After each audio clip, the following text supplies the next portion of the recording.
Assalamualaikum warahmatullahi wabarakatuh. Perkenalkan, nama saya Karis Yadianto dari kelas HKI 3C. Saya akan menjelaskan beberapa jurnal yang saya review untuk memenuhi tugas mata kuliah Sejarah Peradilan Islam. Baik, ini ada beberapa tema. Yang pertama, Sejarah Peradilan Islam di Turki Utsmani. Yang kedua, Sejarah Peradilan Islam di Kerajaan Nusantara. Dan yang terakhir, yang ketiga, Peradilan Syariat Islam atau Mahkamah Syariah di Provinsi Nangroe, Aceh, Darussalam. Untuk yang pertama, Sejarah Peradilan Islam di Turki Utsmani, jurnal yang direview judul Hukum dan Peradilan di Masa Turki Utsmani, karya Dr. Andes Tihami MA. Tulisan dalam jurnal ini bertujuan untuk mengetahui hukum dan sejarah peradilan Islam di masa Turki Utsmani dan dampak terhadap kehidupan umat Islam di zaman sekarang. Metode yang digunakan dalam penelitian ini adalah metode sejarah. Metode sejarah adalah prosedur sejarawan untuk melukiskan kisah masa lampau berdasarkan jejak-jejak yang ditinggalkan pada masa lampau dengan langkah-langkah penulisan sejarah sebagai berikut.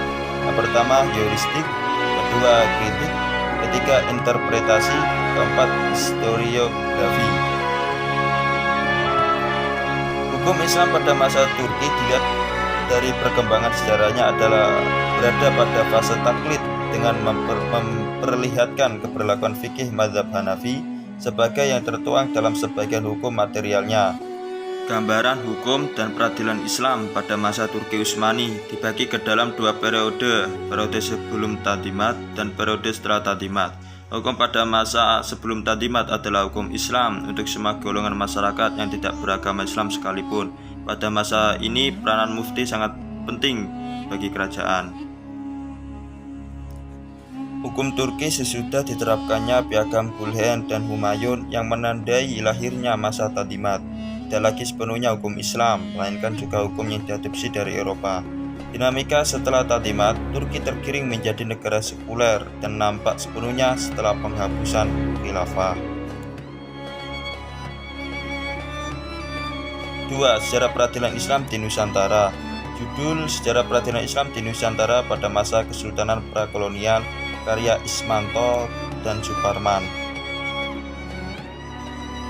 Periodasi peradilan Islam di Indonesia sebelum datangnya pemerintahan kolonial Belanda itu terbagi menjadi 3 periode. Yang pertama, periode tahkim; kedua, periode ahli al-hali wal al-aqdi; dan ketiga, periode tauliyah. Yang pertama, periode tahkim.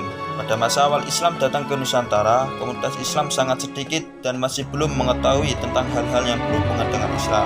Maka dari itu, apapun keputusan yang akan dijatuhkan oleh orang yang ditunjukkan itu, keduanya harus taat untuk mematuhinya.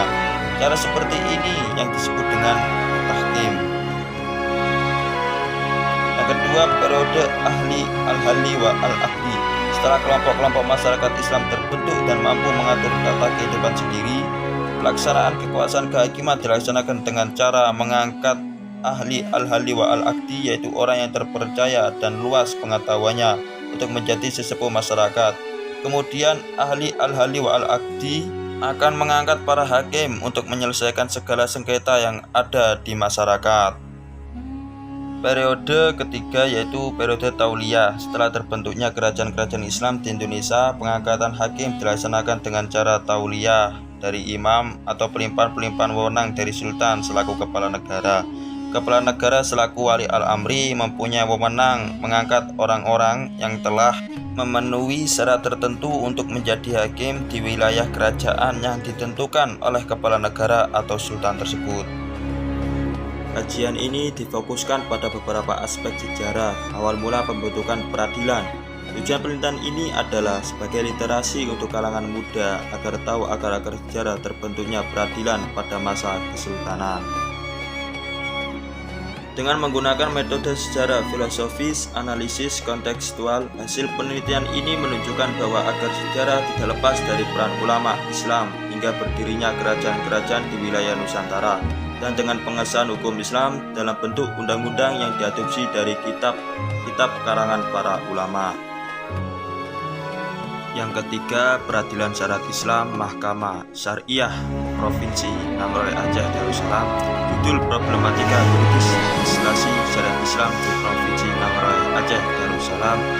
Penulis Buh Fauzi. Provinsi Nanggroe Aceh Darussalam pada era reformasi diberi kewenangan kembali untuk melaksanakan syariat Islam.